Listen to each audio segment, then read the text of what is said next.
La jeune Missy ramassa froidement une bouse de vache et la lança sans hésitation vers sa belle-mère. À bout de patience, Marie laissa éclater sa colère, reprochant sévèrement à Missy son comportement inadmissible. Missy ne recula pas d'un pouce et affronta Marie dans une dispute houleuse. Marie finit par lui annoncer clairement que quoi qu'il arrive, elle respecterait l'accord passé avec son père et partirait dès l'arrivée du printemps. Le soir venu, Marie, totalement inexpérimentée en cuisine, se brûla accidentellement le doigt. David, venant tout juste de rentrer, assista par hasard à cette scène et s'empressa d'aider Marie à panser sa blessure. Missy, elle, se plaignit ouvertement que le repas était immangeable. En s'approchant davantage, David sentit également l'odeur de brûlé. Missy profita de la situation pour suggérer à son père d'acheter davantage de tomates afin de masquer cette odeur désagréable. Durant le dîner, Marie et Missy continuèrent à échanger des regards pleins d'hostilité. David, quant à lui, tentait maladroitement de rester neutre pour ne froisser personne. Le lendemain matin, David décida d'aller acheter des provisions en ville avec Missy. Avant de partir,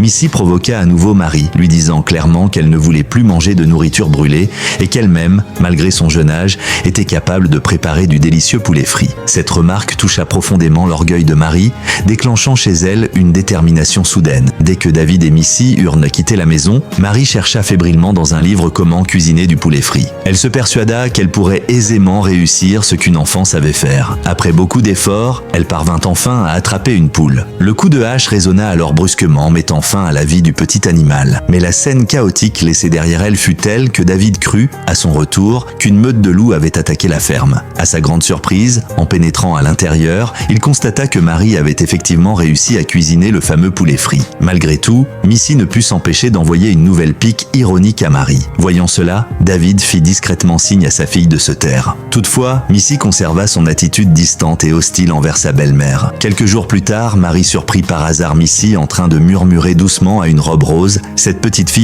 qui semblait si forte cachait en réalité une grande fragilité intérieure, profondément marquée par le souvenir de sa défunte mère. Devant cette scène bouleversante, Marie ne put retenir ses larmes, mais elle fit accidentellement tomber un objet, alertant Missy, qui se rendit aussitôt compte que son secret avait été découvert. Envahie par la colère, Missy ressentit alors une immense frustration envers Marie. Elle détestait cette présence étrangère dans leur maison et espérait plus que tout que Marie partirait dès le printemps venu, car au fond de son cœur, la place de sa véritable mère était irremplaçable. Face au rejet brutal de Missy, Marie prit immédiatement la décision de faire ses valises et de quitter cette maison.